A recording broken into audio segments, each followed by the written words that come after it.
Oke, sekali lagi selamat datang Bapak Ibu. Terima kasih sudah meluangkan waktunya nih di hari Jumat untuk ikutan Jumat Asik, Asik Keberlanjutan series episode 2. Jadi ini series terbarunya dari Pro LCAs gitu ya. Untuk niatnya sih biar kita nih bisa saling sharing gitu ya. Kebetulan eh, udah ada 2 episode sama yang sekarang, tapi nanti ke depannya kita juga berharap dari bapak-bapak, ibu-ibu yang join dan anggota Prolkas lainnya juga bisa sharing gitu dengan pengalamannya terkait keberlanjutan gitu. Soalnya pasti banyak banget pengetahuan-pengetahuan yang bisa kita saling tukar knowledge gitu ya. Nah, untuk hari ini episode kedua kita ada special session sebenarnya karena ini khusus untuk Road to LCA Conference 2026, Social LCA Conference, di mana ini conference yang ke-10, tapi uniknya adalah yang pertama kali di Asia Pasifik setelah lebih dari 20 tahun gitu. Jadi nanti bakal diadainnya di Jakarta. Mungkin nanti dari Bu Jessica juga bakal sharing nih karena kebetulan Bu Jessica juga conference chair-nya dari Sosial uh, LCA 2026 ini. Jadi hari ini terkait dengan special sesi tersebut kita bakal bahas bareng Bu Jessica tentang sosial LCA. Apa sih itu? Mungkin biasanya bapak-bapak ibu di sini udah familiar dengan environmental LCA gitu ya, tapi ternyata LCA itu juga dipakai buat sosial gitu. Jadi gimana nih kita measuring social impacts buat memperkuat komitmen ESG kayak gitu kan? Biasanya sosial LCA itu agak sulit untuk dihitung katanya gitu, tapi coba kita cari tahu metode yang satu ini, cari tahu metode yang satu ini. Jadi narasumber utama kita ada Dr. Jessica Hanafi di sini yang udah join bareng-bareng. Bu Jessica sendiri selain tadi adalah conference chair dari Social LT 2026 yang akan diadakan tahun depan, tetap beliau juga adalah chairwoman-nya Pro LCAs gitu. Selain itu, beliau juga adalah bagian dari technical working group-nya ISO 14075 tentang Social LCA. Jadi pastinya kita bakal belajar banget banyak dari Bu Jessica ini tentang Social LCA di hari Jumat ini gitu ya. Dan untuk protokol acaranya sendiri, at default sekarang Bapak Ibu mikrofonnya masih dimatikan gitu ya selama webinar berlangsung, khususnya pas lagi paparan juga akan seperti itu. Um, Tadi udah di-share gitu ada background Zoom, nanti mungkin di tengah-tengah acara bakal di-share lagi buat Bapak Ibu yang baru join, karena nanti rencananya di akhir kita mau foto bersama. Untuk nanti ada uh, pertanyaan atau tanggapan, nanti bisa langsung aja pas kalau selama paparan berlangsung, bisa langsung aja melalui kolom chat gitu ya. Nanti ada tim yang bakal ngeliatin juga pertanyaan Bapak Ibu, atau nanti kalau pada saat sesi Q&A, Bapak Ibu bisa gunain fitur raise hand gitu. Nanti sampai moderator kasih persilakan untuk menyampaikan pertanyaannya, silakan buka mikrofonnya, buka kameranya juga di-encourage banget nih biar saling kenal gitu ya. Dan baru sampaikan pertanyaannya. Sama terakhir mungkin Bapak Ibu di sini boleh namanya formatnya disesuaikan sama yang di layar ini, jadi namanya diikuti dengan institusinya. Jadi biar ketahuan gitu nanti kalau misalnya khususnya pas lagi pertanyaan. Kira-kira seperti itu. Untuk agendanya, nanti saya akan kasih pembukaan dikit selain yang perkenalan di awal tadi. Terus nanti bakal dilanjutkan sama acara utamanya paparan dari Bu Jessica Hanafi. Dan kita nanti ada spesial tanggapan nih dari salah satu anggotanya Prolkas. Ada Bapak Imam Arianto yang saya lihat tadi juga udah join. Pak Imam Arianto ini juga merupakan Natur Manager dari Tirta Investama gitu. Jadi akan kasih tanggapan juga dari paparannya gitu ya, paparannya Bu Jessica. Kemudian selain Pak Imam kasih tanggapan, tentu bapak-bapak dan ibu-ibu bisa kasih pertanyaan melalui sesi Q&A setelahnya gitu. Jadi ini sifatnya lebih ke diskusi lah, pengennya banyak di Q&A ini. Terus habis itu penutupan dan kita foto bersama. Mungkin sekilas aku cepat nge-share tentang Pro LCS sendiri. Ini didirikan sama orang-orang yang sudah bergelut banyak di area LCA, Environmental System Management Lingkungan gitu ya. Salah satunya Dr. Jessica Hanafi sendiri sebagai chairwoman-nya, dengan latar belakangnya itu adanya urgensi kebutuhan uh, praktisi gitu untuk uh, bidang LCA ini. Praktisinya yang macam-macam, mulai dari orang lapangan, yang tukang hitung, tukang validasi, even sampai yang mengkomunikasikan hasil studinya ke publik. Area kerjanya Pro LCS ada 3, di area LCS sendiri environmental footprint, tapi sekarang sudah meluas ya Bapak Ibu ke sosial LCA juga, ada sistem manajemen lingkungan dan komunikasi. Saya nggak bakal detail ngejelasinnya, Bapak Ibu silakan mengunjungi website Prolkas gitu buat tahu lebih lanjut, dan juga bisa memfollow sosial medianya juga untuk tahu kegiatan-kegiatannya Prolkas, Pro LCS, dan juga program kerjanya. Kegiatannya banyak di Pro LCS, gak cuman kegiatan yang kita adain saat ini nih, diskusi mungkin ya, I would say Jumatan, tapi juga ada workshop, ada training-training, dan juga kerjasama dengan berbagai organisasi seperti asosiasi dan juga bahkan dengan lembaga kepemerintahan gitu. Ini salah satu kontribusinya Pro LCAs, ikut di dalam penyusunan proper, dan terakhir yang baru banget kemarin tahun lalu, November kalau nggak salah, adalah ikut dalam menyusun SKKNI LCA gitu. Dan Sun harusnya ke KKNI LCA. Oke, itu perkenalannya. Again, kalau misalnya mau cari tahu tentang Pro LCAs bisa dicari di website. Dan mungkin tadi maaf saya lupa mention ya. Jadi yang kali ini sesi spesialnya Pro LCAs Jumatan juga di organisir dengan IBCSD dan LCI sendiri sebagai conference chair di SLCA 2026. Jadi terima kasih kepada yang udah mendukung buat seri spesial ini. Dan tanpa panjang lebar gitu ya, saya udah ngomong banyak, jadi kita mulai aja. Aku oper ke Bu Jessica Hanafi gitu buat mulai sesinya tentang sosial LCA ini. Silakan Bu Jessica. Makasih Syarah untuk perkenalannya. Selamat sore Bapak Ibu sekalian. Di sini saya juga kelihatan ada Mbak Indah Budiani dari IBCSD. Thank you Bu Indah udah supporting Social LCA Conference 2026. Semoga kerjasama kita akan membuahkan keberlanjutan yang lebih baik lagi di Indonesia. Nah mungkin saya akan em, mulai paparan saya tentang social life cycle assessment. Nah, mungkin Bapak Ibu di sini ada yang pernah dengar tentang social LCA. Atau mungkin saya ngeliat banyak teman-teman em, dari BRIN nih tampaknya ya.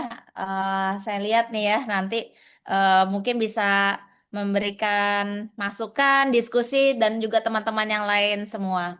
Nah, jadi seperti tadi Syarah bilang bahwa kita adalah event ini adalah on the road for Social LCA Conference 2026 yang akan dilaksanakan pada tanggal 17 sampai 19 Juni 2026. Bapak Ibu silakan go to the website SLCA 2026.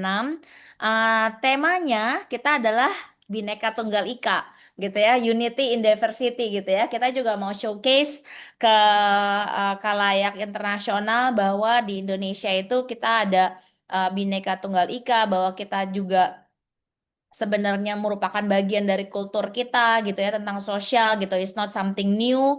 Nah ini yang mau kita angkat gitu ya, karena tiap kali kalau misalnya dalam pembuatan standar atau guideline mungkin terdengarnya kebanyakan adalah suara-suara dari kita sebutnya Global North gitu ya. Di Global South ini sering kali nggak terdengar. Makanya pada tahun 2020, 2021 kita sempat menjadi pilot project mensupport Java Confit Indonesia untuk menjadi pilot untuk social LCA. Nanti akan saya jelaskan juga sedikit ceritaan pengalaman dari membuat social LCA tersebut supaya kita jadi lebih paham bagaimana sih sebenarnya kita melakukan social LCA. Nanti di conference SLCA 2026, Bapak Ibu bisa lihat topik-topiknya nggak melulu tentang SLCA gitu. Jadi jangan takut bahwa oh ini akan heavy di metodologi misalnya, tapi kita juga akan angkat community development program yang Bapak Ibu sudah sering lakukan gitu ya, SROI ataupun CSR activities, ataupun berbagai macam aktivitas yang memang kita lakukan bahkan yang sangat erat dengan kultur kita gitu. Selain itu juga ada tentang ESG, ada impact, LCA-nya sendiri juga ada, dan beberapa ada sektor-sektor spesifik yang memang permintaan khusus dari UN Environment, karena memang Social Life Cycle Assessment Conference ini disponsori didukung dari awal dari pembuatan guideline dan lain-lain oleh UN Environment Life Cycle Initiative. Jadi mereka ada sesi-sesi khusus yang mereka minta supaya kita punya di dalam SSC Conference 2026 nanti.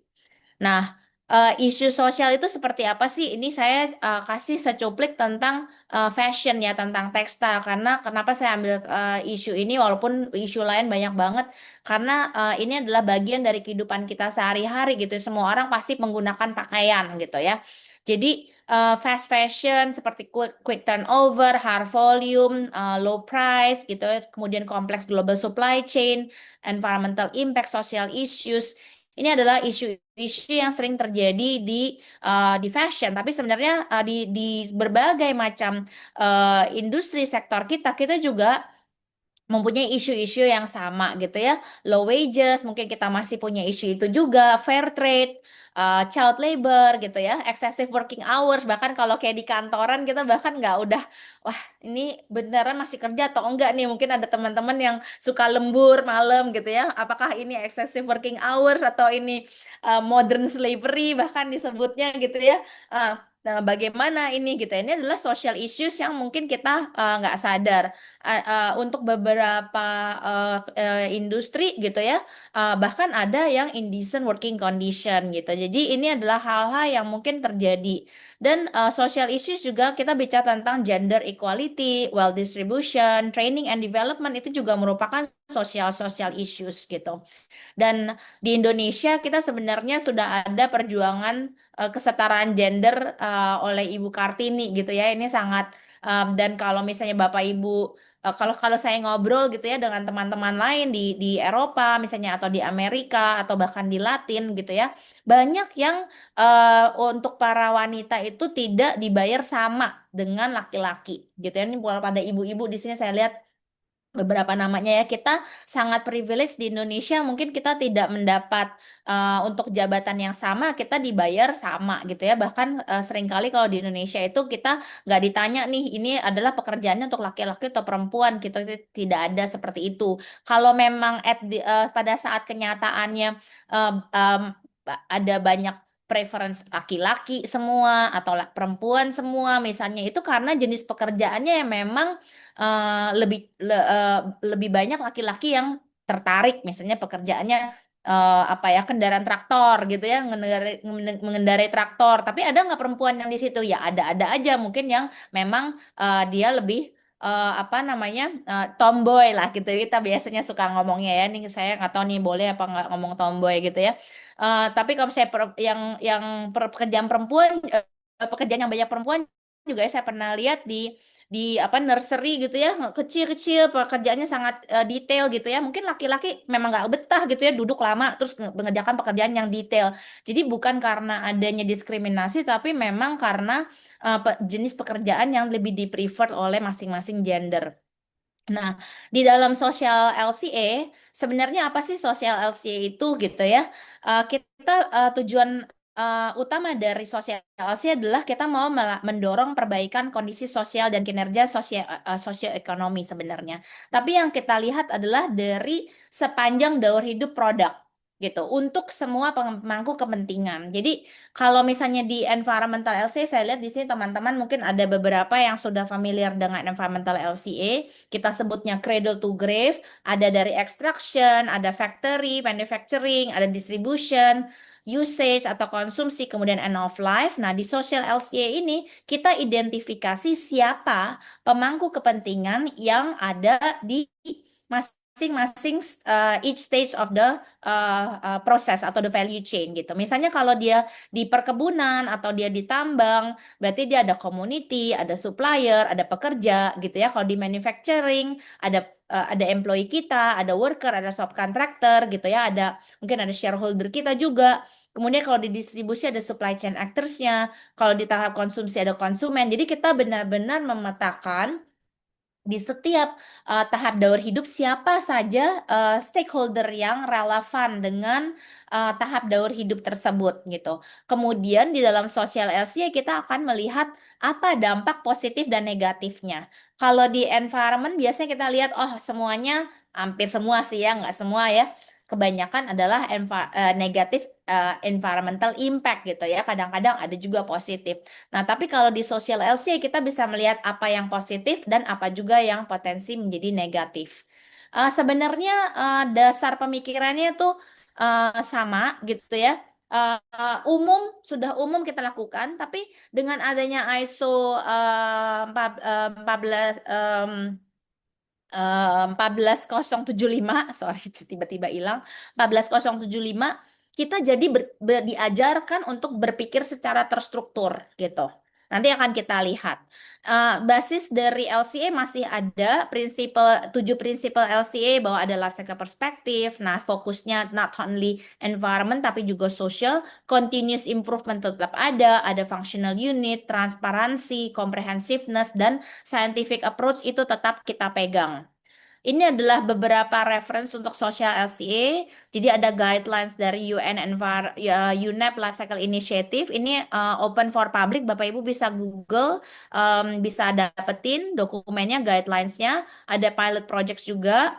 Kemudian ada methodological sheets yang bisa kita gunakan. Kemudian ada juga yang namanya Product Social Impact Assessment. Ini juga available publicly. Jadi Bapak Ibu bisa buka, bisa Google, bisa dapetin tuh semua dokumen.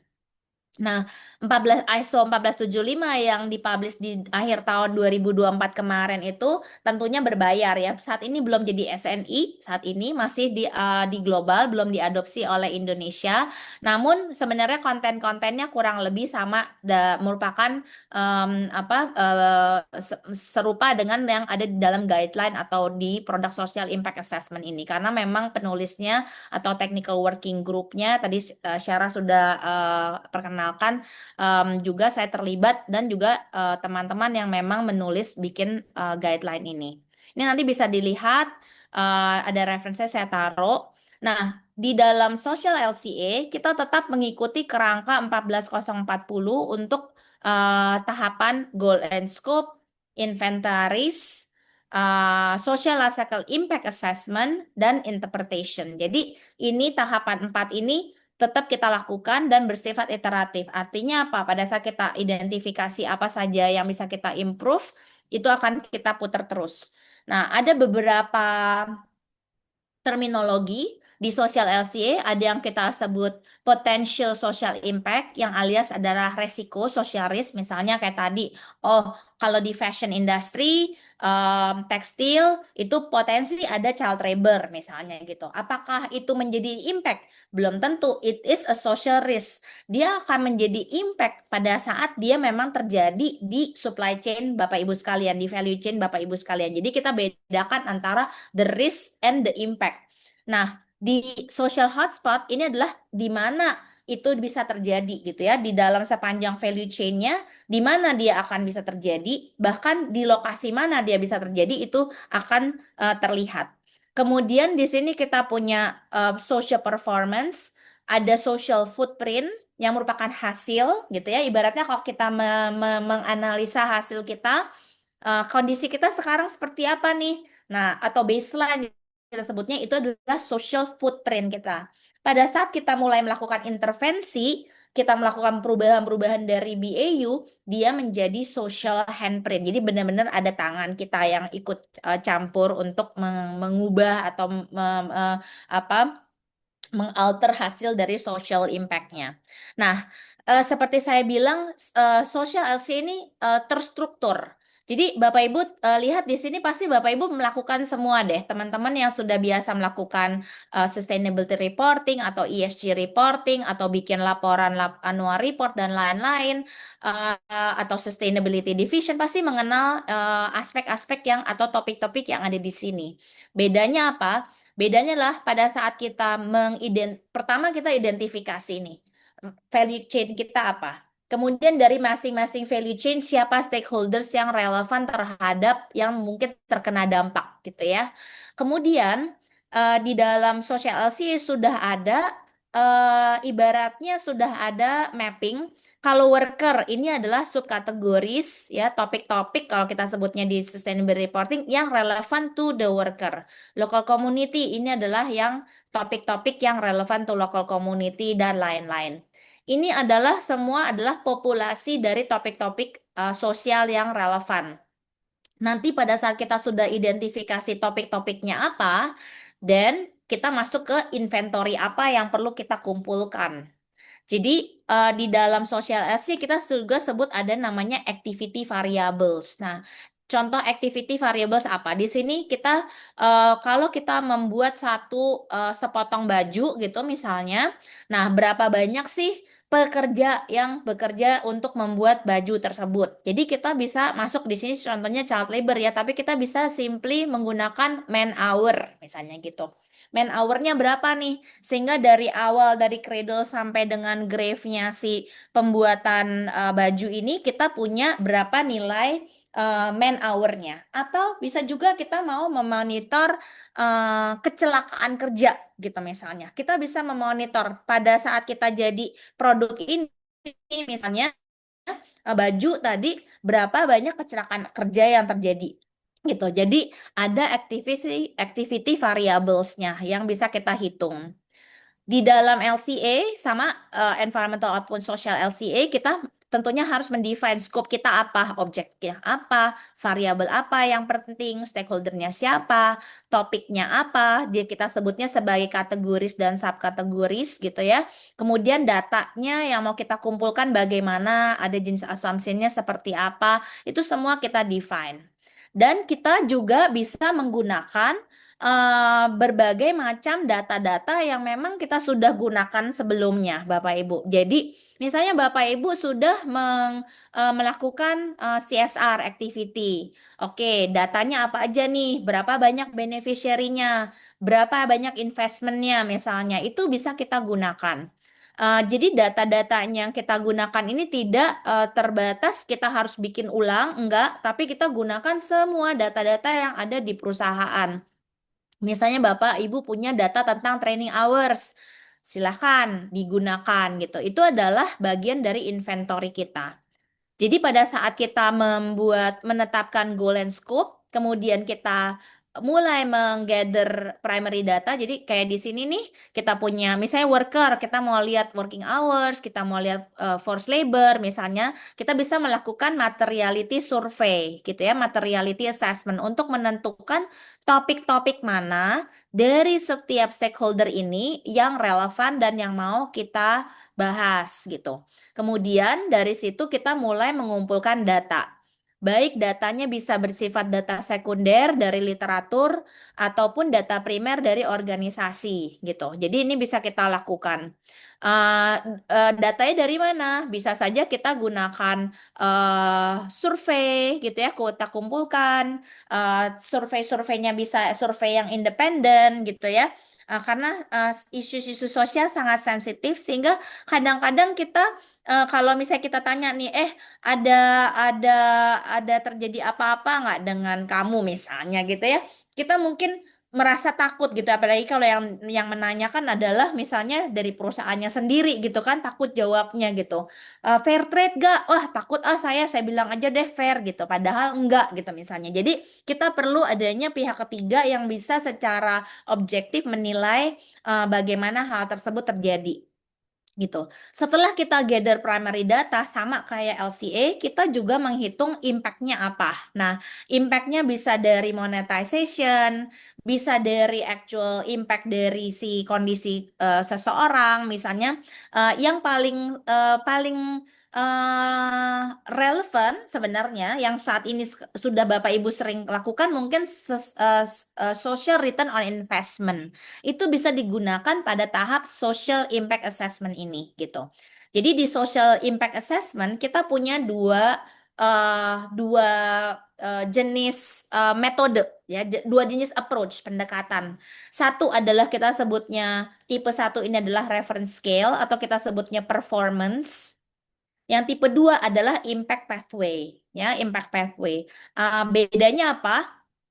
Kalau misalnya di performance gitu ya, ini contoh-contoh ya, ini contoh-contoh data-data yang bisa kita kumpulkan, inventorinya gitu ya, inventorinya apa aja, total number of incidents, kita ambil dari GRI report, misalnya rasio basic salary of men and women, kita bisa interview, bisa dari GRI report juga, misalnya kemudian kita melakukan klasifikasi, gini. Namanya performance, makanya reference scale. Kita melakukan klasifikasi apakah dia itu nol, compliance, dia minus satu di bawah compliance, atau dia plus satu better than compliance, atau plus dua best in class misalnya gitu. Best practices misalnya gitu. Jadi kita bisa di reference scale itu dari data-data yang kita kumpulkan, misalnya nih kita mau nanya tentang working hours gitu ya. Oh, biasanya kita working hours 1 minggu 40 jam gitu misalnya. Oh, compliance ini standarnya kita 40 jam. Tapi ternyata ada orang-orang lain misalnya yang kerjanya 60 jam misalnya. Oh, 60 jam nggak mental health-nya gimana nih? What is the balance gitu kan? Berarti dia potensi minus satu gitu kita. Kalau kita mengukur di performance ini gitu. Nah, di performance ini ada indikator-indikatornya. Ini contoh dari produk social impact assessment. Apa aja performance indikatornya, kemudian apakah dia bisa menjadi 0, plus 1, plus 2, atau minus 1, atau minus 2. Ini adalah yang reference scale. Nah, kalau yang impact pathway, nah impact pathway ini kita akan melihat ini yang sering digunakan untuk SROI. Kita misalnya membayar investment gitu ya, kita invest, kita punya suatu kegiatan, kemudian kita harap misalnya apa ya, makan bergizi gratis gitu ya, yang lagi tren. Kita bayar untuk membiayai makan bergizi gratis, kemudian apa yang kita mau lihat impactnya? Oh, ternyata ada perbaikan gizi dari si anak-anak sekolah ini. Dia jadi lebih baik gizinya, mungkin lebih pinter di sekolah gitu, nilainya naik gitu karena cukup gizi gitu ya, fokus gitu misalnya, nggak kelaparan, perutnya keroncongan misalnya. That's an impact pathway. Jadi kita bisa melihat kegiatan apa yang kita lakukan. Misalnya contoh lagi, kita bicara tentang health and safety. Kemudian di health and safety ini kita melakukan training. Gara-gara kita melakukan health and safety training, kemudian kita kasih APD gitu ya. Kemudian impact-nya adalah, oh, angka kecelakaan kerjanya berkurang. Nah, itu adalah correlation dari impact pathway ini, gitu. Saat ini belum ada spesifik model, gitu ya, karena impact pathway ini sangat spesifik ke lokasi, ke jenis industri, dan lain-lain, nggak ada spesifik model. Sehingga kita masih bisa, Bapak Ibu, masih bisa berkreasi, memberikan korelasi antara apa yang kita berikan, handprint kita, dengan impact pathway-nya seperti apa gitu. Yang paling relevan makanya tadi saya bilang adalah social return on investment (SROI). Nah, ini adalah contoh yang kami lakukan di tahun 2021 yang dipublikasikan di tahun 2022 untuk case study di Java Compete Indonesia untuk poultry production. Jadi ini kebetulan kami sampaikan beberapa kali ya, di tahun 2021 disampaikan, di 2024 kemarin juga masih kita sampaikan. Contoh di sini adalah Java punya 10.000 mitra, peternak mitra gitu ya. Kemudian kita melakukan assessment untuk si peternak-peternak mitra ini. Jadi selain peternak mitra, ada pekerja dari peternak mitra yang sebenarnya panjang sekali hubungannya dengan si perusahaan Java gitu. Karena sebenarnya pekerja dari peternak mitra ini bukan dalam tanggung jawabnya si Java gitu ya, nggak ikut-ikut campur ibaratnya. Terus ada juga local community. Kemudian dilakukanlah kita stakeholder identification, material survei, kemudian kita diskusi, kita collect datanya, kemudian kita melakukan yang pakai cara tipe satu, yaitu social life cycle performance tadi menggunakan reference scaling. Jadi kemarin tuh ada 5 pulau, ada 348 responden, 18 provinsi. Kemudian kita lakukan interview, focus group discussion. Kita juga bikinin survei. Mungkin hari ini kita nggak keburu membahas secara detail, tapi mungkin nanti di next episode kita bisa bahas tentang inventory-inventory apa yang dilakukan dan juga pentingnya data triangulation gitu. Jadi kita ngecek nih nggak percaya cuma dari satu orang aja, tapi juga dari beberapa orang gitu. Jadi dari survei dan dari pengumpulan data, inventory dan lain-lain itu kemudian kita olah data-datanya segala macam, kita do analytical data analisis. Kemudian kita akhirnya dapetin bikin juga reference scale. Jadi pada saat kami melakukan hal ini, waktu itu belum ada reference scale atau performance measurement untuk smallholder farmer. Jadi Bapak Ibu yang kalau memang bekerja dengan smallholders, Bapak Ibu bisa gunakan reference scale yang kami taruh di pilot project. Jadi nggak usah bikin ulang gitu ya. Jadi kita udah bikinin oke, wealth distribution ini +2 sampai -2-nya berapa, supply relationship dan lain-lain. Ini nanti bisa dilihat sendiri. Nanti kalau misalnya ada pertanyaan silakan ditanyakan. Ya, jadi macam-macam, ada worker, ada smallholder, ada local community gitu. Kemudian dari hasil dari pilot project tersebut kita jadi Java jadi bisa mengetahui sebenarnya yang mana yang positif impact-nya yang mereka mereka kontrol, yang mana yang negatif impact mungkin yang masih mereka perlu improvement gitu. Jadi di sini ini kan tahun 2021 ya, 2022 kita publish itu. Dan saat ini mereka follow up dengan, oh apa nih training-training atau awareness program yang bisa mereka sampaikan ke contract farmer, ke pekerja-pekerjanya, sehingga kemudian mereka bisa memahami how to be sustainable gitu, dan how to be socially acceptable. Karena gini, pada saat kita bicara tentang sustainability, kita tidak hanya bicara bahwa, oh perusahaannya akan bisa jalan terus nih gitu ya, bisa untung terus gitu. Tapi di dalam konteks misalnya gini, jika gara-gara kita tidak memperhatikan health and safety di perusahaan, kita tidak ada training, kita tidak ada awareness gitu ya, terjadilah kecelakaan di perusahaan tersebut gitu. Kemudian gara-gara kecelakaan tersebut, kita jadi mesti stop produksi gitu ya. Jadi kalau ke teman-teman di manajemen, Bapak Ibu bisa sampaikan gitu ya bahwa kecelakaan kerja itu dan apa social aspek sangat penting karena jika terjadi kecelakaan kerja atau training yang tidak cukup gitu ya akan mempengaruhi produktivitas dari perusahaan. Nah, ini ada korelasinya dengan produktivitas, dengan efisiensi gitu ya. Jadi ini bukan hanya oh saya nggak mau buang-buang duit buat training perusahaan, training apa karyawan saya gitu, tapi justru dengan kita bisa memberikan training, si pekerja dapat bekerja dengan lebih baik, tidak ada kecelakaan dan lain-lain seperti itu. Nah, ini adalah result gitu ya, kita bisa tampilkan +1, -1 di mana dan bahkan kalau secara detail kita bisa mengetahui juga lokasi-lokasi yang mana yang merupakan yang menjadi hotspot gitu ya. Jadi kalau misalnya di sini kita lihat oh working hours-nya nih panjang gitu ya. Walaupun kita bisa diskusi juga gitu ya. Oh, ini working hours-nya panjang karena dia nungguin ayam gitu ya atau memang kerja berat nih selama 12 jam misalnya. Nah, dari hasil itu mereka kemudian Java menjadi dasar untuk pembuatan sustainability target. Di sini ada training hours-nya juga. Kemudian untuk social life cycle inventory, kita bisa gunakan juga basis data untuk ESG reporting gitu ya. Mausroy, EcoVadis, IFRS, dan lain-lain ini saling correlate gitu ya. Dan kita bisa melihat bagaimana kita bisa memperbaiki proses di perusahaan dari aspek sosialnya. Ini ada case study juga di textile sector di Italia gitu ya, di identify pakai di sini dia pakai database social hotspot database.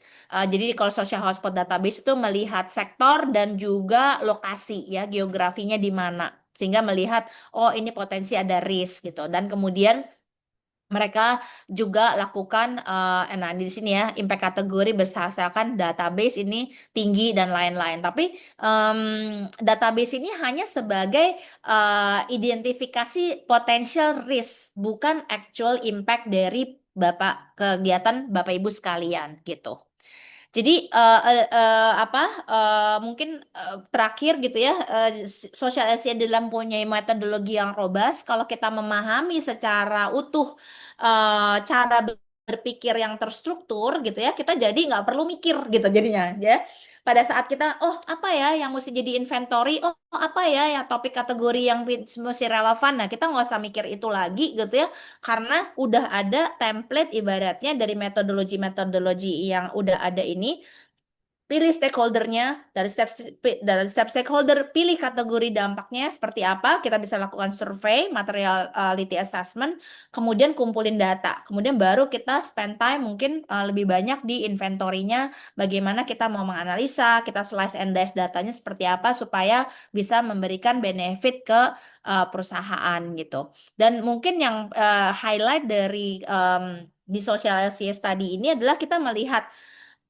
perbedaan budaya, perbedaan komunitas, ada nilai-nilai yang berbeda gitu ya. Bukan berarti salah gitu ya, bukan berarti salah, tapi memang cuma beda gitu. Dan hal ini yang perlu kita tekankan juga gitu. Jadi nggak bisa one one size fits all gitu ya. Jadi kita melihat oke dinamikanya seperti apa. Oh yang kayak gini memang yang cocok nih, apalagi di apa namanya di Asia ataupun di Indonesia. Nah mungkin dengan hal ini mungkin saya short aja. Nanti Bapak Ibu silahkan kalau misalnya ada ide-ide gitu ya kita open for abstrak sampai dengan 15 Oktober. Dan untuk Social LC Conference ini, Bapak Ibu nggak harus, misalnya nih, mungkin di sini ada beberapa teman-teman peneliti gitu ya, yang mau bikin jurnal. Ini kita masih lagi diskusi jurnal Scopus siapa yang akan bekerja sama.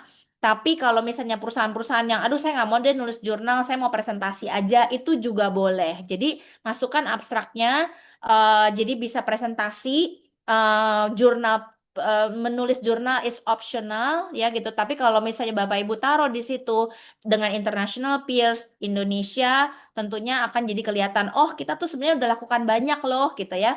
Kalau Bapak Ibu yang mungkin mengerjakan proper atau sedang mengerjakan Ecovadis atau apa, terus mau apa mau oh saya punya kerjaan mau ditaruh di sosial essay, monggo silahkan ini terbuka buat everyone dan kita mau supaya semua orang inklusif tanpa merasa oh nanti saya nggak bisa lo nulis paper dan lain-lain, tapi saya yakin Bapak Ibu sekalian pasti bisa presentasi gitu. Nanti bisa ada presentasi, ada sesi poster juga.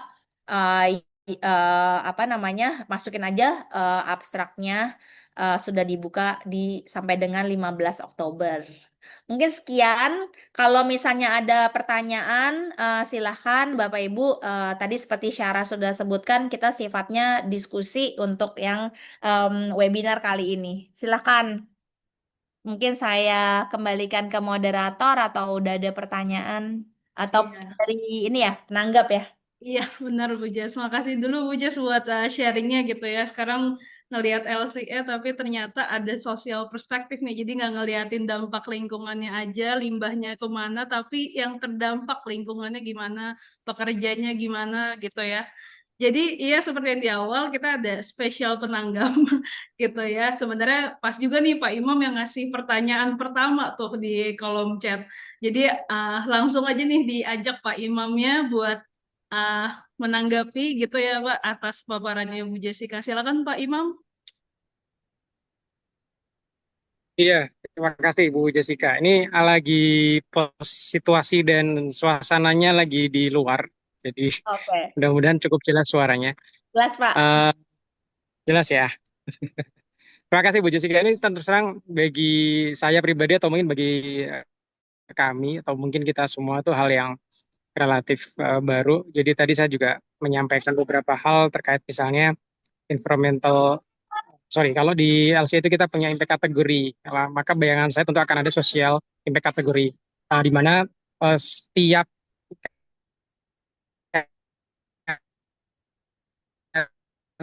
kan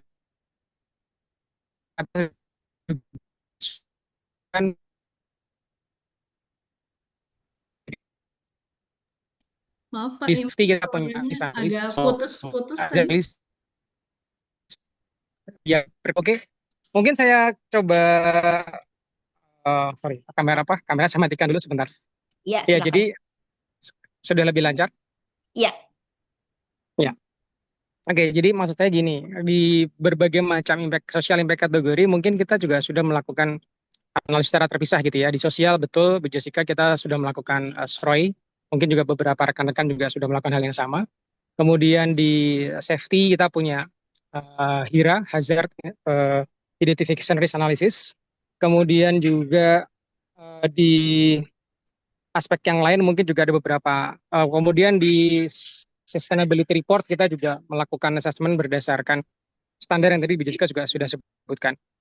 Nah, sebetulnya saya melihat memang menarik apabila seluruh tools yang kita sudah punya atau para performance indikator yang kita sudah lakukan analisisnya itu bisa digabungkan dalam satu bahasa atau satu apa ya gambaran secara holistik begitu ya.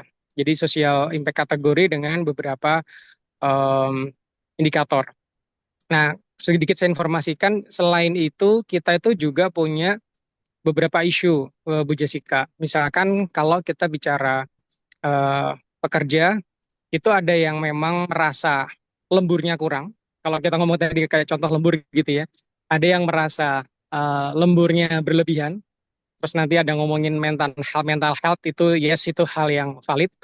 Tapi kadang-kadang tahun variabelnya tidak sama antara satu lokasi dengan lokasi yang lain.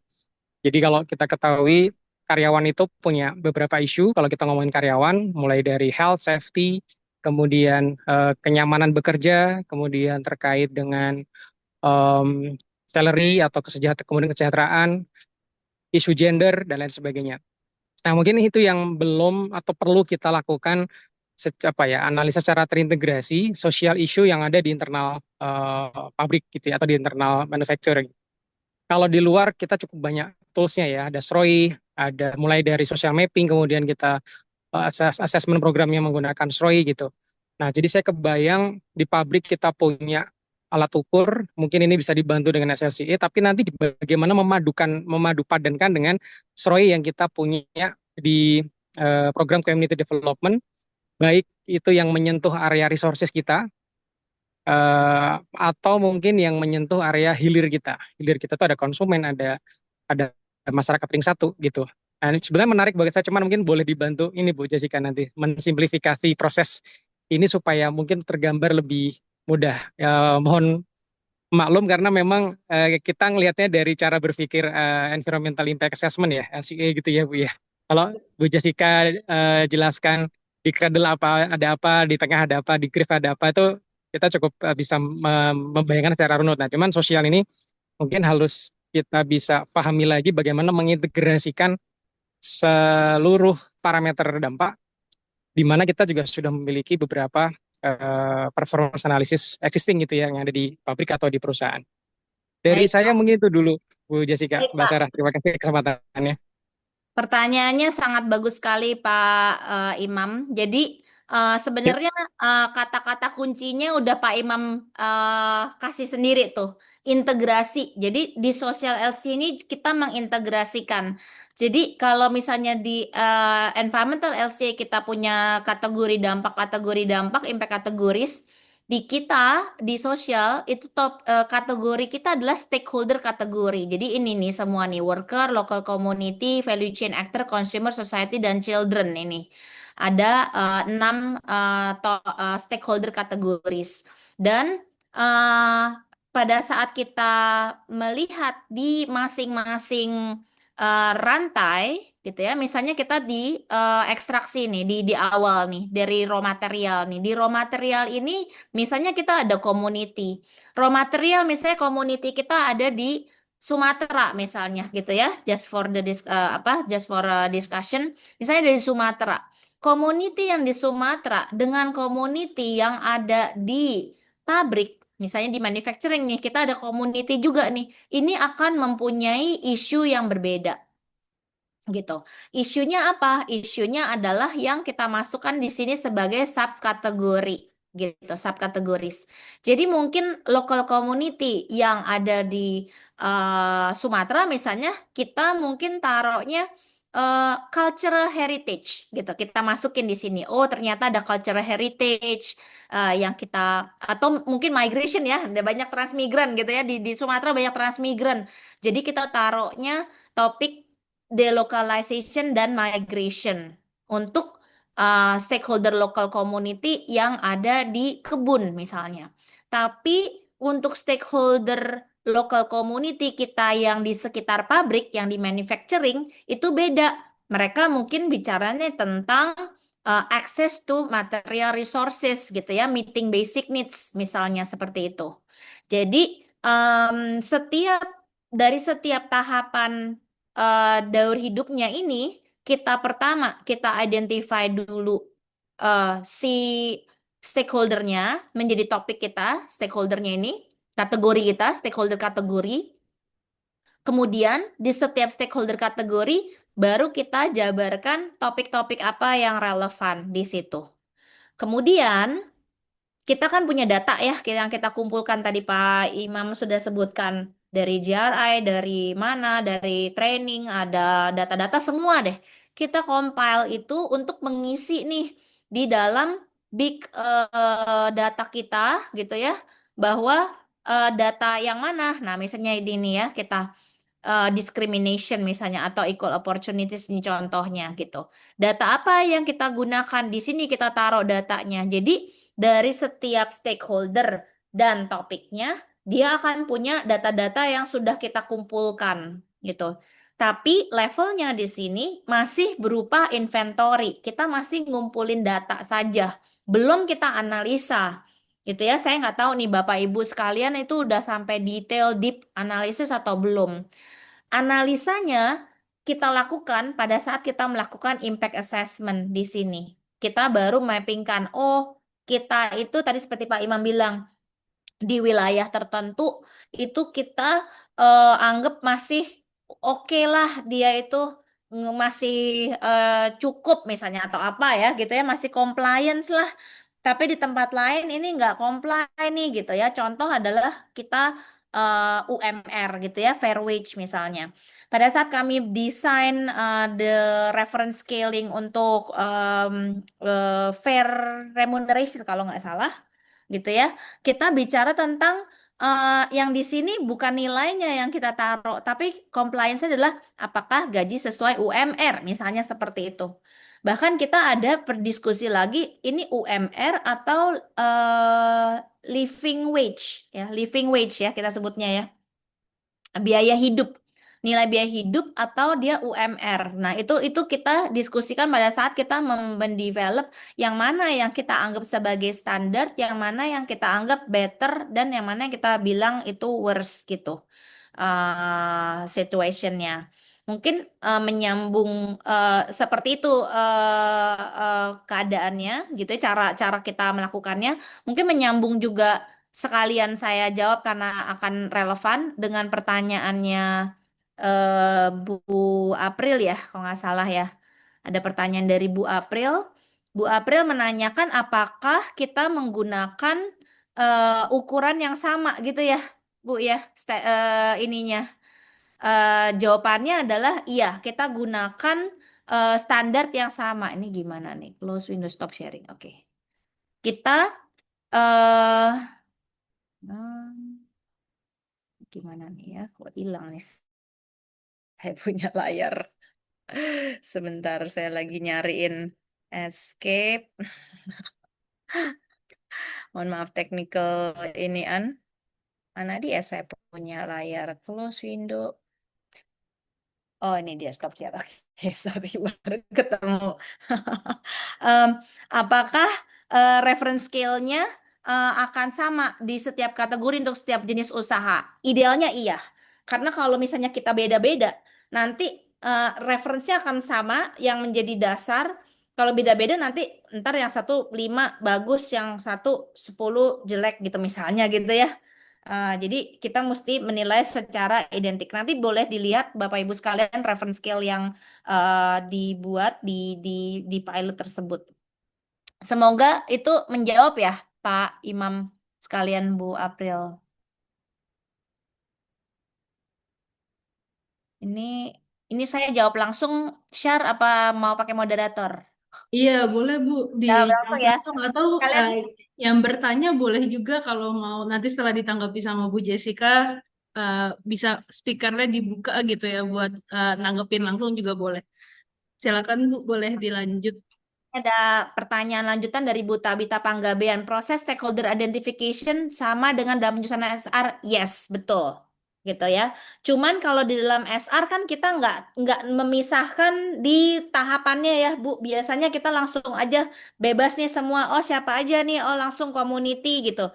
Tapi community-nya yang ada di depan pabrik kita doang, yang di kantor nggak ada misalnya gitu. Nah, di social LC ini kita lebih komprehensif. Kita menilai nih dari setiap tahapan proses rantai value chain-nya itu stakeholdernya yang mana. Dan tentunya kalau misalnya kita anggap, oh ini nggak material deh, kita mungkin nggak anggap dia penting, yang paling penting yang ini saja. Nah, silahkan itu bisa ditentukan di dalam stakeholder identification dan materiality juga seperti itu Bu Tabita. Jadi ini memang a combination dari SR, LCA, kemudian dan kita bungkus saja jadi satu gitu, community development, CSR, EcoVadis dan lain-lain jadi satu semua di dalam social ini sehingga kita bisa menganalisa secara komprehensif gitu. Kira-kira jelas Bu Tabita?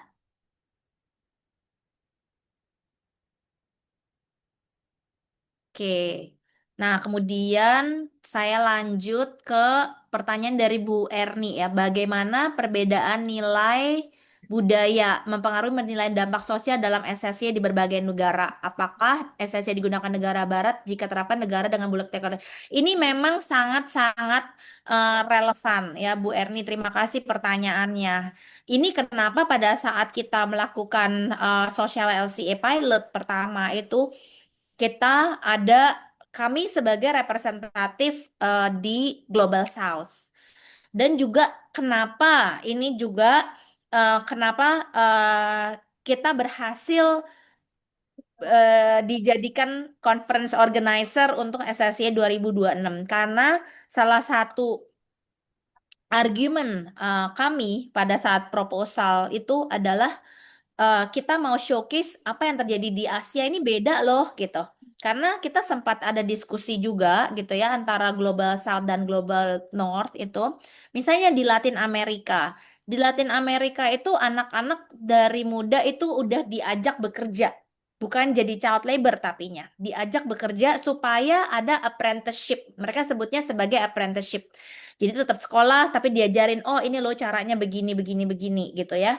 Nah, itu kan mungkin kalau di barat belum mungkin dicibir gitu ya kan kita sering kena gitu ya kalau di Indonesia oh ada anak-anak di ladang wah berarti ini child labor gitu ya tanpa tahu isunya sebenarnya apa sih apa yang terjadi itu anak emang sekolah atau enggak atau gimana gitu ya.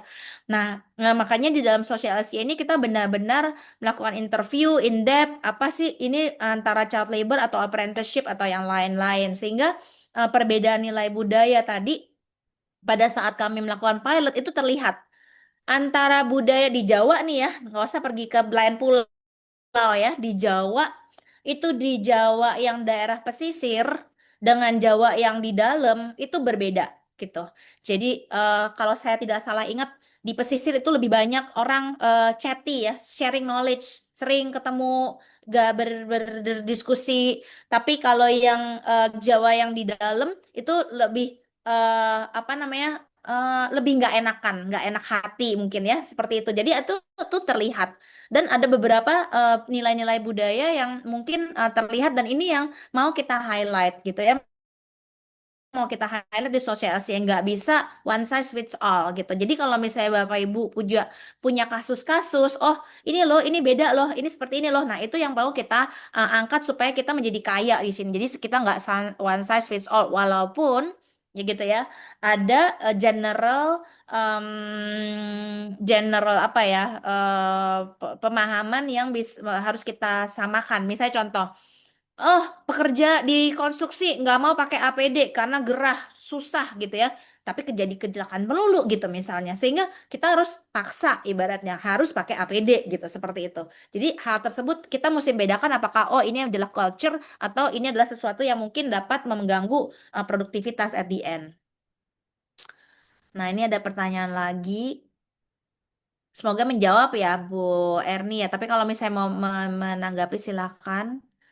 Pak Imam, apakah compliance pada saat menentukan performance bisa menggunakan referensi community need analysis? Bisa saja, Pak. Bisa saja gitu.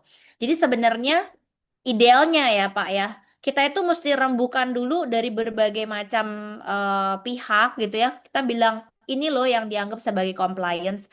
Saat ini yang kami taruh di dalam reference scale ataupun yang ada di dalam global guidance gitu methodological sheet biasanya tuh beracu pada international standard, misalnya dari ILO untuk masa karyawan atau ada yang lain-lain, ada tentang human rights gitu. Jadi kita menggunakan standar-standar yang sudah diterima internasional supaya kita nggak ngaco gitu ya, tiba-tiba oh kita mau cara kita sendiri seperti itu. Eh, Ah, ya izin Bu Pak, Jess, kalau masih boleh silakan Pak. melanjutkan. Karena mungkin gini, ini kadang kalau di lapangan ya, misalkan tentang isu bekerja ya, setuju memang kita setuju ada mengikuti ILO ataupun standar tenaga kerja ya, bahwa usia bekerja itu berapa dan seterusnya. Memang terkadang kita menjumpai satu fakta atau realitas di masyarakat itu, dia menginginkan lulus SMP kerja misalnya, walaupun itu kan melanggar kan ya, tapi kita nggak boleh, nggak bisa memperkerjakan dia. Itu ada isu tersendiri. Atau misalnya, eh, saya lupa tuh kemarin ada masukan juga dari teman-teman sosial. Intinya ada beberapa hal yang mungkin kesepakatan ini akan bertentangan dengan standar yang ada di ILO atau standar di pemerintah Indonesia gitu. Tapi itu menjadi keinginan masyarakat. Jadi walaupun ini sebetulnya juga kita kadang-kadang bias juga antara ini need atau wants gitu ya. Nah itu ini bisa jadi tools nggak ya buat saya juga belum bisa ngebayangin apakah bagaimana menjelaskan ke masyarakat kalau kita bersepakat dengan ILO atau kita bersepakat dengan standar yang sudah ada aja gitu. Nah, itu ada pengalaman nggak Bu Jess atau dari teman-teman yang lain mungkin untuk menetapkan ini gitu sebagai compliance di kesepakatan bersama gitu sih. Nah, kalau misalnya seperti itu ya Pak, sebenarnya sebagai acuan dalam pembuatan performance scale, kita menggunakan Iya, peraturan dan peraturan yang diterima secara nasional ataupun global accepted iya. regulation gitu. Jadi kayak tadi ya. Jadi kalau misalnya dia hanya di community tertentu, jadi kesepakatan bersama gitu ya. Nah mungkin itu at the moment saya mikirnya takutnya nanti semua akan berbeda-beda gitu, Pak. Akhirnya pada saat terjadi sesuatu kita nggak akan comply dengan yang nasional. Kecuali kalau memang ada specific reasoning kasus khusus banget ini emang super super spesial kita nggak bisa comply dengan yang internationally accepted standard misalnya, nah itu baru mungkin perlu ada reasoning tertentu, Pak. Tapi saat ini yang kita taruh di nol itu adalah compliance yang globally accepted atau national accepted agreement ya, karena kita anggapannya agreement tersebut peraturan atau apapun itu sudah melalui berbagai macam stakeholder consultation. Gitu sih Pak Imam mungkin untuk menjawab hal tersebut. Jadi lebih tepatnya compliance yang misalnya belum ada aturan atau ruang yang standar yang ditetapkan itu oleh Nah, kalau organisasi kayak ini gitu, itu baru yes, bisa ya gitu ya. betul sekali. Tapi kalau misalnya Oke. memang Ya, udah ada kesepakatan gitu ya, lebih baik mengacu kepada kesepakatan tersebut sih, Pak. Gitu. Dan kita juga ya. masih open globally ya, Pak. Globally kita masih open for new methodologies, new impact pathways gitu ya, yang kita bisa bilang, oh kayak di Indonesia nggak bisa kayak gitu, itu beda. Misalnya seperti itu. Mungkin nextnya saya lanjut ke Pak Agusta ya. Halo Pak Agusta, apa kabar? Untuk declaration, kebetulan nih Pak, kebetulan saat ini tuh sudah mulai ada social product declaration nih dari International EPD System. Baru ada satu nih yang SPD ini, dan sebenarnya masih progresif ya. Kita masih banyak work yang mesti kita lakukan untuk social product di declaration. Tapi kalau misalnya belum masuk ke product declaration ini, segala macam yang relevan dengan ini by the way ini open ya, bisa di download seperti apa. Segala macam declaration yang sifatnya mengikuti ISO 14075 ataupun em, apa guidelines itu bisa. Cuman kalau misalnya udah jadi SPD, kita kan jadi sama ya, Social Product Declaration, produk kategori rules-nya sama. Nah, ini mungkin PR kita bersama nih, Pak Agusta. Oke, terus ini ada pertanyaan lagi. Nah, Pak Agusta, kalau misalnya ada komen silakan ya, Pak. Untuk Pak dari Pak Guru, halo Pak Guru. Eh, Selamat sore Bu Yes. Waduh, izin bertanya nih, tak bacain ya. ya silakan.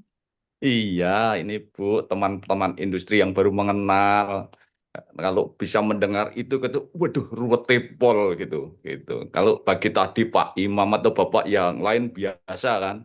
Nah, ini ada beberapa yang industri baru apa ya gabung sosial SGE dan lain-lain. Barangkali mohon diberi pencerahannya Bu, apa yang mesti dilakukan walaupun Hmm. sebenarnya ada Hmm. pengelolaan IRADC, Mhm. pengelolaan semua ada. Cuma ini mungkin mohon pencerahan untuk teman-teman industri yang baru ini, apa yang perlu dilakukan dan benefitnya apa? Maksud benefit di sini dengan menyusun SLCE maka gitu. Demikian Baik, Ibu, mohon pencerahan untuk teman-teman semuanya. Terima kasih. makasih banyak Pak Guru. Mungkin saya coba angkatnya seperti ini. Kita bisa mulai dari yang Bapak Ibu sudah kumpulkan datanya. Jadi yang kalau kami perhatikan dari pengalaman kami di sustainability reporting gitu ya, kita seringkali mengumpulkan data misalnya kecelakaan kerja. Itu ada datanya ya. Semua orang pasti di sini pasti mengumpulkan data kecelakaan kerja. Tapi apakah Bapak Ibu sudah menganalisa secara mendetail, terus kenapa ini terjadi, ini di mana, dan kemudian kita compile jadi satu dengan yang lain-lain, dengan yang apa namanya stakeholder dari sosialisasi itu kan kita identify nih stakeholdernya mana dari proses yang mana gitu ya. Nah, itu akan mempermudah kita dalam memberikan melakukan improvement. Misalnya nih, kecelakaan kerja kita mau kasih training tapi semua orang kita kasih training. Padahal misalnya di kantor hampir nggak pernah terjadi kecelakaan kerja misalnya gitu ya. Tapi kalau di site, bahkan di site pekerjaan tertentu, itu yang paling potensi terjadi kecelakaan kerja. Nah, pada saat kita melakukan sosialisasi ini, kita secara komprehensif bisa melihat, oh, di mana sih area-area yang kita mesti fokuskan. Jadi sama nih konsepnya dengan LCA. Kita bisa menentukan hotspot. Sehingga pada saat kita mau melakukan intervensi, intervensinya itu spesifik. Nah, jadi contoh di sini ya hasilnya nih, dari hasil di Java. Jadi untuk karyawan Java sendiri fair salary sudah bagus plus satu gitu ya. Social benefit, social security juga plus satu. Contract farmer juga udah plus satu. Meeting basic needs juga plus satu. Jadi kalau misalnya seperti ini kita hasilnya secara kita lihat secara keseluruhan kita bilang lanjutkan gitu kan ya. Nah tapi kemudian kita lihat oh ternyata yang kurang-kurang yang masih cuman compliance doang ya working hours ya sudahlah health and safety. Oh ya udah nih standar gitu kan ya. Cuman, oh ternyata working hours di contract farmer itu minus satu. Health and safety juga minus satu karena dia nggak pakai APD gitu. Bahkan ada child labor lagi di kontrak farmer gitu ya. Nah, apa yang terjadi nih gitu. Nah, kemudian kita akan mengerucut, kita melihat nih di sana. Apa yang terjadi di sana? Kalau kamu nggak pakai APD, misalnya kontrak farmernya dari perusahaan bisa memberikan awareness. Kalau nggak punya APD, nanti kamu kecelakaan, terus kamu jadi nggak produktif, misalnya seperti itu. Atau misalnya working hours-nya nih, kalau misalnya kepanjangan, nanti nggak maksimal, terlalu lelah. Jadi kemudian pekerjanya stres atau bahkan ketiduran pada saat kerja gitu ya, atau bahkan kasus ekstrim kami pernah tahu gitu ya, sering terjadi kecelakaan oleh truk distribusi gitu ya, truk distribusi. Kecelakaannya kenapa? Ternyata karena long hours, nah itunya nyetir long hours, apa namanya, si sopir-sopir truk ini ngobat gitu ya, ngobat gitu. Jadi substance abuse. Sehingga hal ini bisa kita tangani. Oh, yang mana nih? Di tempat yang mana gitu. Jadi kita lebih targeted untuk improvementnya. Seperti itu Pak Guru, mungkin jawaban saya yang singkatnya itu. Terima kasih Bu Yesika. Kayaknya ada yang mau nambahin itu Pak Alfian. Silahkan Pak Alfian, itu salah satu plant manager di sebuah industri. Silakan Pak Alfian.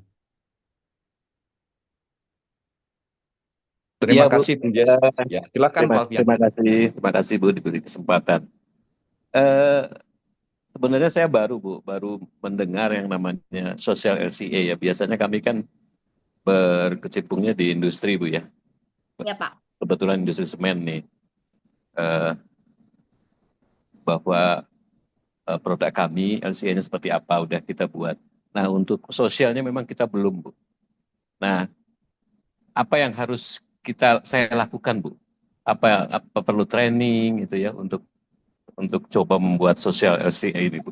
Mungkin itu aja Boleh dulu. Pak, training boleh. Ini makanya kenapa kami lakukan webinar-webinar singkat ini juga Pak, gitu supaya kita bisa mulai gitu ya, Bapak Ibu bisa mulai. Dan pertama tuh sebenarnya kita harus tahu dulu kita itu mau ngapain gitu ya, goal and scope kita apa nih. Oh, kita mau menganalisa nih bagaimana kita bisa lebih meningkatkan kinerja aspek sosial kita, misalnya terutama yang berhubungan dengan karyawan dan community sekitar misalnya gitu. Kita bisa menspesify target kita seperti apa.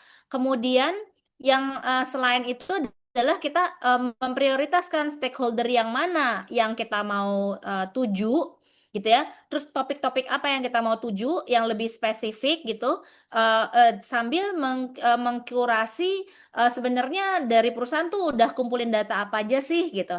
Sehingga kita nggak mulai dari nol, karena saya yakin Bapak Ibu sekalian semua, apalagi yang ada di pabrik gitu ya, sebenarnya sudah punya data-data ini semua. Banyak sekali data-datanya sudah punya. Tapi seringkali tuh belum kita analisa slice and dice-nya gimana gitu loh Pak Alfian. Jadi itu yang kita perlu gabungkan menjadi suatu analisis, suatu assessment, sehingga kita bisa mengidentifikasi kita itu udah baiknya di mana. Nah, di sini perbedaan social LCA dengan environmental LCA. Kita di social LCA ini kita bisa mengidentifikasi kita sudah baik di mana, kita mau improve-nya di mana lagi, kemudian kita itu kurangnya di mana. Selain itu, ya, kalau di environmental LCA kita bisa mengurangi emisi nih, gitu ya. Ya udah, kita langsung berkurang, gitu ya. Atau kita nanam pohon, kita jadi bayar gitu kan ya, jadi mengurangi. Tapi kalau di sosial itu berbeda. Sosial itu bedanya gini. Misalnya nih, Bapak Ibu udah zero accident nih sepanjang tahun sampai bulan Desember zero accident. Tiba-tiba tanggal 30 Desember ada kecelakaan. Langsung muncul ada kecelakaan gitu loh. Jadi misalnya kita udah positif terus ada suatu insiden itu menjadi negatif seperti itu. Jadi nggak bisa kita kemudian tinggal diam, oh kita udah bagus, nggak bisa gitu ya. Sama juga waktu kemarin ini kami sempat ada assessment untuk event gitu ya. Kita melakukan salah satu apa namanya aspek topik yang kita angkat adalah sexual harassment gitu ya. Dari semua partisipan yang kita semua responden yang kita kumpulkan, semua bilang bagus, aman, tidak ada terjadi apapun. Tapi ternyata ada 2 responden yang bilang saya merasa tidak aman. Ups, ada balonnya. Saya merasa tidak aman. Nah, gara-gara 2 responden ini, kita jadi nggak bisa, oh kita aman-aman aja, nggak bisa. Kita langsung bisa perlu melakukan activity gitu ya, melakukan, oh ada apa nih, kita perlu investigasi nih, apa yang terjadi, kenapa bisa seperti itu, ini orang salah jawab, nggak ngerti jawab pertanyaan, atau memang terjadi suatu insiden gitu. Jadi perbedaan antara sosial dan environmental, kalau misalnya di environmental kita bisa nanam pohon, habis itu kita berkurang emisinya, tapi kalau di sosial, kalau ada kejadian satu, apapun itu kejadian gitu yang perlu kita tanggapi. Seperti itu Bapak Ibu. Jadi itu perbedaan yang signifikan.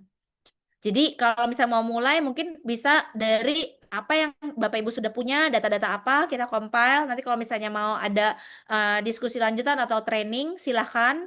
Kami juga open kalau memang nanti kita dari teman-teman sekalian mikir kayaknya kita perlu training deh. Nah, kita bisa desain spesifik training untuk itu. Nanti dari ProLCS bisa melakukan training tersebut gitu, Bapak Ibu.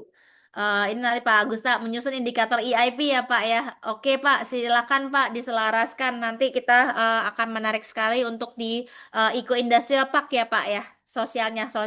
Jadi Eco Industrial Park, circular economy itu banyak sekali sosial aspeknya yang memang belum tersentuh gitu. Jadi kalau misalnya again saya mengundang Bapak Ibu sekalian, teman-teman di sini gitu ya, kita reasoning kami kenapa kami mau jadi organizer untuk Social LCA, karena kita mau menyuarakan hal-hal yang baik yang di Indonesia dan di Asia tentunya gitu, yang bisa dengar supaya guideline-guideline yang ada itu tidak hanya guideline yang menyuarakan suara Global North gitu ya, tapi juga menyuarakan Global South keadaannya. Baik. Nah, ini ada Pak Andi ya Pak ya, dari UM ya Pak ya. Perusahaan biasanya bisa melakukan environmental assessment saat sedang merancang. Oke, kalau sosialisasi, oke, ya. Jadi bisa juga, Pak. Jadi pada saat merancang. Jadi pada saat merancang, berarti kita akan melihat tadi di awal saya sebutkan ada social risk, gitu. Jadi kita bisa melihat dari social risk ini, kita bisa melakukan media monitoring, gitu ya. Kalau di sektor ini apa sih yang kita perlu awasi nih gitu ya, isu-isu risk social risk apa yang mungkin terjadi, atau bisa juga menggunakan social hotspot database gitu ya, tapi memang social hotspot database tuh kayaknya berbayar gitu ya. Tapi kalau misalnya nggak pakai social hotspot database, pakai saja media monitoring gitu ya, terus kita do literatur review kira-kira dari sektor tersebut, sektor Bapak, kira-kira apa topik-topik sosial yang relevan. Bisa juga melakukan survei setelah itu, kira-kira ini benar nggak relevan. Nah, setelah itu kita baru mulai melakukan tata kelola gitu ya, governance. Apakah perlukan training, apakah ada kebijakan, ada datanya apa kita kumpulkan, kemudian kita evaluasinya bagaimana gitu, dan kemudian kita compile dan kita analisa di social life cycle assessment ini Pak gitu. Iya. Terima kasih Bu Jiska, itu pertanyaan terakhir, atau sepertinya Bapak Ibu yang lain mungkin ada pertanyaan lagi. Cuman karena sudah melewati waktu nih Bu, seru sih diskusinya, banyak pertanyaan gitu ya, curiosity emang di aspek sosial ini gitu, gimana penerapannya. Cuman mungkin kita sudahi sampai situ dulu. Nanti definitely keep in touch with Bu Jessica di ProLCAS, IBCSD, dan juga Life Cycle Indonesia buat sharing-sharing lainnya. Kalau ada pertanyaan terkait sosial LC juga silakan. Mungkin dari situ saya izin terima kasih sama Bu Jessica yang udah sharing banyak dan jawab banyak pertanyaan nih dari bapak-bapak dan ibu-ibu yang udah bertanya juga. Terima kasih yang udah hadir mendengarkan juga. Terima kasih banyak. Semoga kita bisa terus nih ngelanjutin diskusi-diskusinya ini gitu ya, yang lebih aktif gitu. Jadi diskusi soal sustainability-nya bisa lebih banyak lagi. Nah, untuk penutupan kebetulan Ibu Indahnya harus pergi, Bu Jessica. Jadi mungkin kalau Ibu Jess sebagai chair conference-nya Sosial LCA, silakan kalau mau kasih tambahan lagi Bu untuk penutupan. Mungkin kalau ada dari teman-teman IBCSD, tadi saya lihat ada Mas Vira udah ini juga ya, udah live ya. Hmm, iya, sepertinya ada meeting Ya, lain udah live. Oke. infonya Bu. Iya. Mungkin saya sebagai penutup terima kasih banyak Bapak Ibu sekalian. Silakan bergabung di Pro LCA. Saat ini kita masih partisipan membershipnya, jadi silakan bergabung untuk diskusi dan ditunggu abstraknya untuk di Sosial LCA 2026 dan silakan berpartisipasi dalam beberapa minggu lagi kita akan melakukan webinar lagi on the road to Social C 2026. Kalau nanti ada masukan, kira-kira topik apa yang mau digali lebih dalam, silakan. Makasih, selamat sore, happy weekend. Saya Sorry, Bu. kembalikan ke moderator. Terakhir kita foto bersama ya Bapak Ibu, karena sesuai sama diskusinya tadi banyak menarik juga nih buat didokumentasiin. Tadi udah di-share background Zoom-nya, boleh dipakai Bapak Ibu biar saling kenal nih gitu. Nanti kan biasanya orang sustainability kalau ketemu acara orangnya itu lagi gitu. Jadi kalau pas ketemu di langsung bisa saling notice gitu ya. Boleh Bapak Ibu izin kalau yang bisa buka kamera mungkin kalau ada yang di tengah pekerjaan nggak bisa nggak apa-apa. Tapi kalau bisa di encourage buat buka kameranya. Oke, mungkin tunggu sebentar lagi.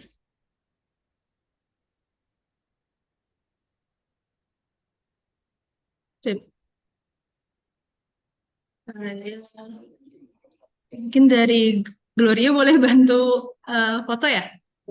Bisa di guide. Boleh, masih ada Bapak Ibu? Oke, kalau enggak saya coba dulu ya dari ada 2 halaman. Halaman pertama, 1, 2, 3. Oke, satu lagi ya. Satu lagi saya geser dulu. 1, 2, 3, tahan. Ya, sudah. Baik, terima kasih banyak Bapak Ibu atas waktunya dan diskusinya. Sampai bertemu di sesi selanjutnya ya. Jangan lupa masukin abstraknya ke Sosial LC Conference 2026. Bisa follow @lifecycle Indo sebagai main organizer-nya gitu. Terima kasih.